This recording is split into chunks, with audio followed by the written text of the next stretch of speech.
ওং নমো ভগবতে বাসুদেবায় নমঃ। জয় শ্রীকৃষ্ণ। রাধে রাধে।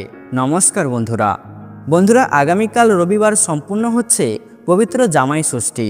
বন্ধুরা, দুই পরিবারের মধ্যে সুসম্পর্ক বজায় রাখার জন্য আমরা প্রত্যেক বছর জ্যৈষ্ঠ মাসের শুক্লপক্ষে যে অনুষ্ঠানটি আনন্দের সঙ্গে পালন করে থাকি এবং মা ষষ্ঠীর কাছে যার জন্য প্রার্থনা করে থাকি, আর তাই হলো জামাই ষষ্ঠী।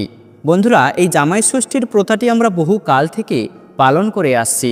তাই বন্ধুরা, আজ এই ভিডিওটির মাধ্যমে আপনাদের সাথে আলোচনা করা হবে যে এই 2025 সালে এই জামাই ষষ্ঠীর জামাই বরণের শুভ সময় অর্থাৎ জামাই বরণের অমৃতকাল কখন পড়েছে এবং কিভাবে জামাই ষষ্ঠী পালন করতে হয় যাতে দুই পরিবারের মধ্যে সুসম্পর্ক মজবুত হয় এবং সন্তানদের সার্বিক কল্যাণ হয় এবং জামাই ষষ্ঠীর পালনের নিয়ম ও বিধি, এই সব কিছুই আপনাদের সাথে আজকের এই ভিডিওতে বিস্তারিতভাবে আলোচনা করা হবে। আমাদের সকলেরই আজকের এই গুরুত্বপূর্ণ তথ্যগুলি জানা খুবই প্রয়োজন। তাই অবশ্যই আমার প্রিয় সকল ভক্তগণ ভিডিওটি ভক্তি, ভালোবাসা, শ্রদ্ধার সহিত অবশ্যই শ্রবণ করবেন। আর এই চ্যানেলে নতুন হয়ে থাকলে দয়া করে চ্যানেলটি সাবস্ক্রাইব করবেন, কারণ পরবর্তী সময়ে এই ধরনের নতুন নতুন ভিডিও বা তথ্য পাওয়ার জন্য। এবং ভিডিওটিতে একটি লাইক করবেন আর কমেন্টে ভক্তি, ভালোবাসা, শ্রদ্ধা দিয়ে জয় মা ষষ্ঠী দেবীর জয় অবশ্যই একবার হলেও লিখবেন। বন্ধুরা, এই যে মহাভুরিভোজ ও অত্যন্ত আনন্দের সাথে এই যে উৎসবটি আমরা পালন করে থাকি তা হলো মূলত মা ষষ্ঠীর ব্রত। এবং এই মা ষষ্ঠী হলেন সন্তানদাত্রী এবং সন্তানদের রক্ষা কর্তৃক দেবী। এই মা ষষ্ঠীর কৃপায় নিঃসন্তান দম্পতিদের সন্তান লাভ হয় এবং সন্তানদের তিনি রক্ষা করে থাকেন। তাই বন্ধুরা, মা ষষ্ঠীর কাছে সন্তানদের মঙ্গলের উদ্দেশ্যে এই জামাই ষষ্ঠীর উৎসব বা ব্রত পালন করা হয়ে থাকে। দেখুন বন্ধুরা, প্রত্যেক মাতাই চান যেন তার সন্তান ভালো থাকে। তাই বন্ধুরা, সেই উদ্দেশ্যকে মেনে এই জামাই ষষ্ঠীর দিন কিছু প্রচলিত নিয়মবিধি রয়েছে, আর তা যদি পালন করতে পারেন তাহলে মেয়ে এবং জামাই দুজনেই খুব সুখে থাকবে। তাই বন্ধুরা, চলুন আমরা প্রথমেই জেনে নেই যে এই 2025 সালে জামাই ষষ্ঠী কখন এবং কবে পড়েছে। বন্ধুরা, এই বছর 2025 সালে এই জামাই ষষ্ঠী পড়েছে আগামী 1 জুন রবিবার দিন। আর জামাই ষষ্ঠী মূলত শুরু হচ্ছে শনিবার দিন 12:30 থেকে এবং যা থাকবে রবিবার দিন রাত্রি 12:10 পর্যন্ত। তাই বন্ধুরা, উদয়া তিথি মেনে এই 2025 সালে জামাই ষষ্ঠীর উৎসবটি পালন করা হবে 1 জুন রবিবার দিন। বন্ধুরা, জামাই ষষ্ঠীর জামাই বরণের শুভ সময় অর্থাৎ অমৃত সময়, সেই সময়টি থাকছে রবিবার সকাল 6:43 থেকে সকাল 9:30 পর্যন্ত এবং দুপুর 12:06 থেকে দুপুর 1:40 পর্যন্ত। এছাড়াও বন্ধুরা, বিকেল 4:08 থেকে 5:30 পর্যন্ত। এই সময়গুলি জামাই ষষ্ঠীর জামাই বরণের খুবই শুভ সময়। বন্ধুরা, এবার আমরা জেনে নেব যে জামাই ষষ্ঠী পালনের সময় কোন কোন নিয়মগুলি আপনারা মেনে চলবেন। বন্ধুরা, এই দিন খেয়াল রাখতে হবে যে এই দিন জামাই যেন শ্বশুরবাড়িতে একা না আসে এবং এই দিন মেয়ে এবং জামাই যেন একসঙ্গে শ্বশুরবাড়িতে থাকে। বন্ধুরা, এই পবিত্র জামাই ষষ্ঠীর আগের দিন অর্থাৎ শনিবার দিন আপনার বাড়ির ঈশান কোণে একটি তামার ঘটিতে জল এবং তুলসী পাতা অতি অবশ্যই রাখবেন। কারণ বন্ধুরা, জামাই ষষ্ঠীর দিন জামাই যখন বাড়িতে আসবে তখন আপনার বাড়ির ঈশান কোণে রাখা ওই ঘটির জল আপনার মেয়ে এবং জামাইয়ের ওপর ছিটিয়ে দিন। বন্ধুরা, এই প্রতিকারটি বা এই প্রক্রিয়াটি আপনি যদি গঙ্গা জল দিয়ে করতে পারেন তাহলে তো খুবই শুভ। এছাড়াও বন্ধুরা, যদি আপনি জামাই ষষ্ঠীর আগের দিন কোনো কারণে যদি ওই জল না রাখতে পারেন তাহলে অবশ্যই জামাই ষষ্ঠীর দিন আপনারা আপনার বাড়ির ঈশান কোণে ঘটিতে ওই জল কিছুক্ষণ রেখে এই প্রক্রিয়াটি করতে পারেন। বন্ধুরা, এই জামাই ষষ্ঠীর ক্ষেত্রে যে বিষয়টি সবথেকে প্রধান তা হলো একটি সাদা সুতো নিয়ে ওই সুতোটি 5 বা 7 বার পাক করে তাতে হলুদ মাখিয়ে দিন এবং তারপর ওই সুতোটিতে ফুল এবং একটি বেলপাতা বেঁধে দিয়ে সেই সুতোটিকে ঘটের সামনে রেখে দিন এবং তারপর জামাই বরণের সমস্ত উপকরণ সংগ্রহ হয়ে যাওয়ার পর মা ষষ্ঠীর পুজো করা হয় এবং তার উদ্দেশ্যে একটি প্রদীপ এবং ধূপকাঠি জ্বালানো হয়। তারপর জামাইকে বসিয়ে সেই সাদা সুতোটি জামাইয়ের হাতে বেঁধে দিয়ে শাশুড়ি মা পাখার হাওয়া দিয়ে বলেন 60 60 60 এবং তারপর ধান ও দুর্ভা দিয়ে জামাইকে আশীর্বাদ করেন।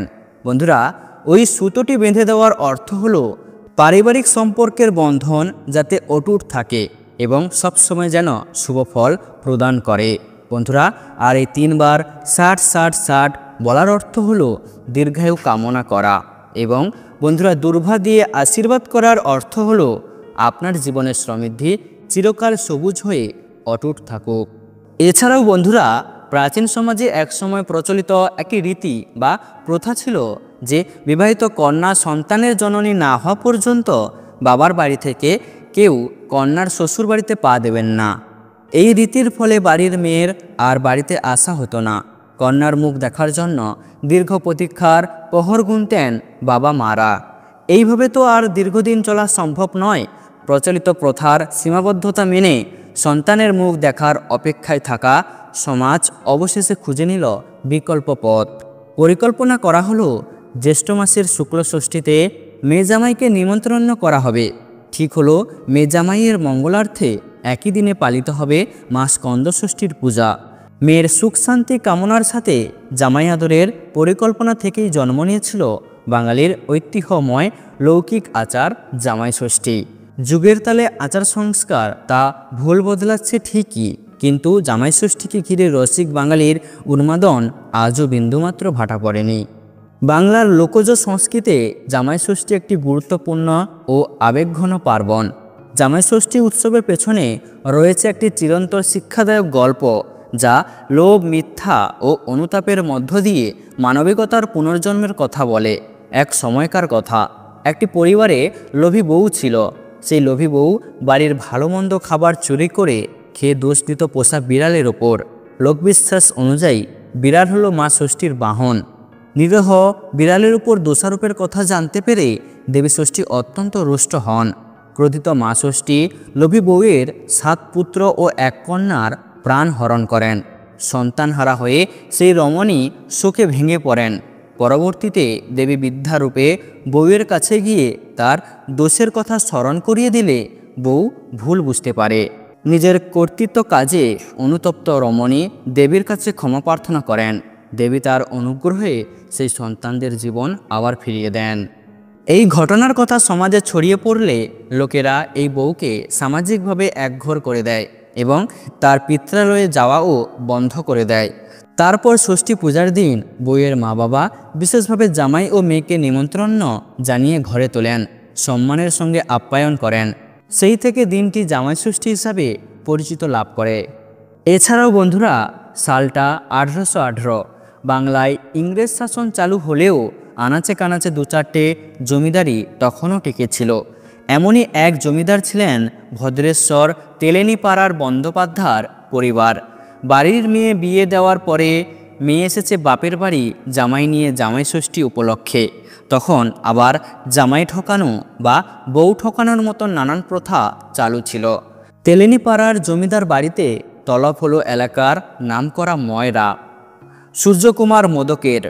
তাকে নির্দেশ দেওয়া হলো এমন একটা মিষ্টি বানাতে হবে যা দিয়ে জামাই ঠকানো যাবে, অথচ তার মান সম্মান যেন কোনোভাবেই ক্ষুণ্ণ না হয়।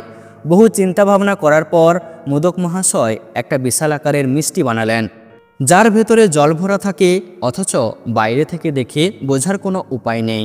সেই মিষ্টি দেওয়া হলো জামাইয়ের পাতে।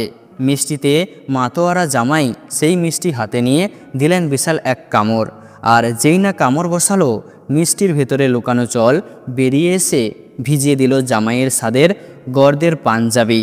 জামাই অপ্রস্তুত। হো হো করে হেসে উঠলেন সালাসালিদের দল। ঘুমটার আড়ালে হাসিতে ভরে উঠল শাশুড়িদের মুখ, আর জমিদারবাবু গোফে দিলেন তা। জন্ম হলো বিখ্যাত মিষ্টি জল ভরা। তো বন্ধুরা, এমনই অনেক বহু কাহিনী রয়েছে জামাই ষষ্ঠী নিয়ে। তো বন্ধুরা, আপনারা এই পবিত্রতম দিনে এই নিয়মগুলি আপনারা মেনে চলবেন। আপনাদের সামনে যে নিয়মগুলি আমি ভিডিওটিতে তুলে ধরলাম, তো অবশ্যই বন্ধুরা এই নিয়মগুলি আপনারা মেনে চলবেন। তো বন্ধুরা, ভিডিওটি আজ এই পর্যন্ত। ভিডিওটি দেখে ভালো লাগলে একটি লাইক অবশ্যই করবেন।